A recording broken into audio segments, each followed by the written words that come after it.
Chers Congolais, compatriotes, je vous remercie de me suivre en ce moment chez vous.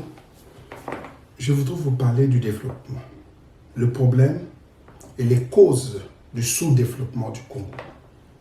Dans la classification des pays sous-développés du monde, on n'est même pas au milieu, on est à la fin, presque avec le Yémen, le même budget.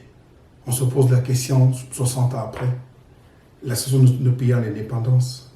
Qu'est-ce qui a fait que le pays puisse se détruire en ce moment? Au point où on en est, où le peuple n'a pas d'emploi.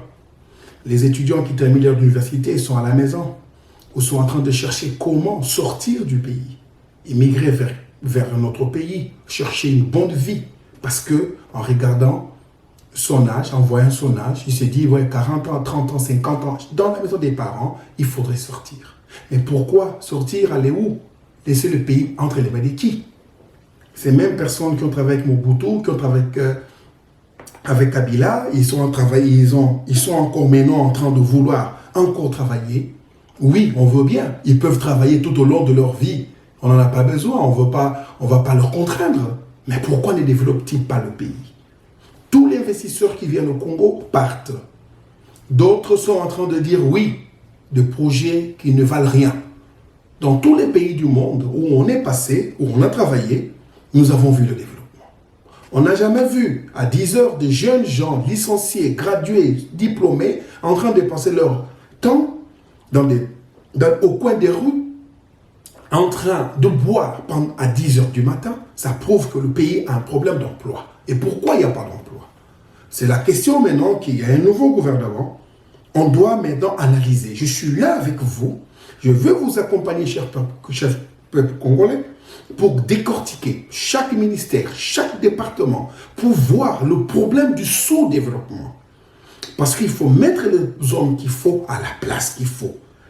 Et si nous connaissons que quelqu'un c'est un détourneur, quelqu'un qui ne veut pas les ennemis du Congo, pourquoi devons-nous les nommer? Pourquoi doivent-ils revenir encore au pouvoir?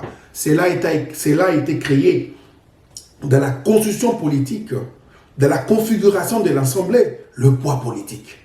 Chers Congolais, les politiciens vous ont pris en otage, même avec le poids politique. Cela veut dire, c'est pour cela qu'ils contrôlaient la CENI. Ils contrôlaient les institutions du pays parce qu'ils savaient que personne ne viendra tirer la racine de leurs arbres. Mais on ne peut pas tirer la racine, mais on peut couper le tronc. Voilà ce qui est en train de se passer.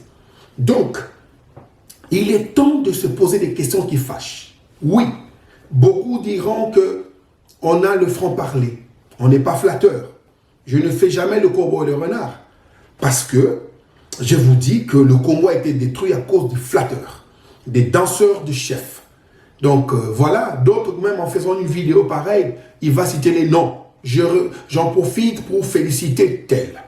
Ça, c'est une aberration. On nous pose la question, pourquoi dans votre pays, les gens dansent et adorent les chefs même plus que Dieu? Et le même chef, au retour, au lieu d'aider son peuple dans le développement, qu'est-ce qu'ils font? Ils pillent les deniers publics. Ils se disent qu'ils sont de Dieu, de roi. Il est temps maintenant d'avoir un autre son de cloche. Quelqu'un qui n'a pas de parti pris. Quelqu'un qui n'a aucun soubassement de haine. Parce que nous ne voulons que le développement de notre pays. Que nos frères et sœurs puissent trouver un emploi. Arrêtez de rêver de l'Europe. Parce que l'Europe, il n'y a rien. Oui, ils ont un salaire minimum au-dessus, au-delà de ce qu'ils peuvent entendre. Mais on peut aussi développer notre pays. Oui, les politiciens nous chassent de notre pays parce qu'ils ont pris le pays en otage. Il est temps maintenant que nous puissions utiliser le numérique, le développement. Chers compatriotes, il est facile de développer un pays. Je vous dis facile. D'ailleurs, il fallait écrire un livre « Développement pour les nuls ». Comment développer un pays pour les nuls? Parce qu'on se pose la question, pour construire une route de 2000 km, on n'a pas besoin d'argent. On cherche des investisseurs, on fait un plan directeur, on cherche des investisseurs qui viennent avec leur rapport et l'État entre et ils vont faire des péages pendant 30 ans, ils récupéraient leur argent et le peuple aura la mobilité. Les routes sous-entendent l'Internet, l'électricité, l'eau et la création des villes. Et les routes, c'est l'emploi. 80% de la main-d'œuvre peut venir du pays. Et voilà les développements. Ces entreprises qui vont venir investir vont utiliser l'eau, l'électricité, les maisons, l'Internet, vont s'habiller, vont manger. C'est ça qu'on appelle le développement d'un pays. Mais beaucoup se disent, mais oui, on ne peut pas vendre notre pays. Mais ils disent vendre et ils volent plus que jamais. Voilà pourquoi l'IGF est en train de faire un grand travail de démasquer, de dénicher tous les voleurs anciens du Congo. Il y a eu des gens qui nous ont enseigné l'économie, la macroéconomie, plus que nous, on a appris à l'université, les agrégats économiques. Mais maintenant, nous découvrons que c'était juste une mascarade pour voler, pour s'enrichir. Beaucoup ont été des premiers ministres pendant autant d'années.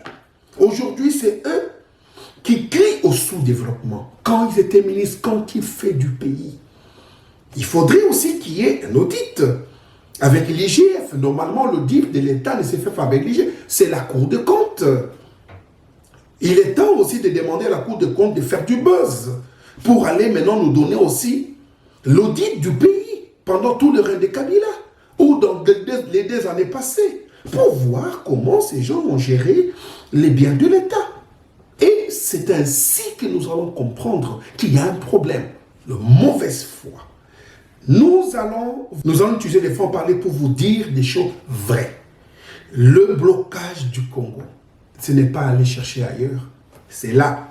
Et nous n'allons pas nous taire. Nous allons parler de l'économie, du développement, de la sécurité. Nous allons développer des concepts avec eux. S'ils veulent un débat, je suis là pour débattre avec eux les causes. Et moi, ça c'est la première vidéo, c'était pour vous dire que j'ai reçu vos appels, j'ai reçu vos emails, vos messages. Vous voudriez que Yves puisse parler. Pendant les élections passées, nous n'avons eu que 9 mois pour nous préparer. Yves n'était rien jusqu'en mars 2018. Parce que le candidat de Kabila avait bloqué notre autorisation de fonctionnement du parti. Après, on a eu peu de temps. Regardez dans la liste, nous sommes sortis 40e. Donc, si vous voyez entre les 4 et les 5, on est là, ça veut dire qu'il y a un problème. Ça veut dire qu'on n'est pas des gens qui vont laisser passer. Donc, il y a beaucoup de choses à venir, des bonnes choses.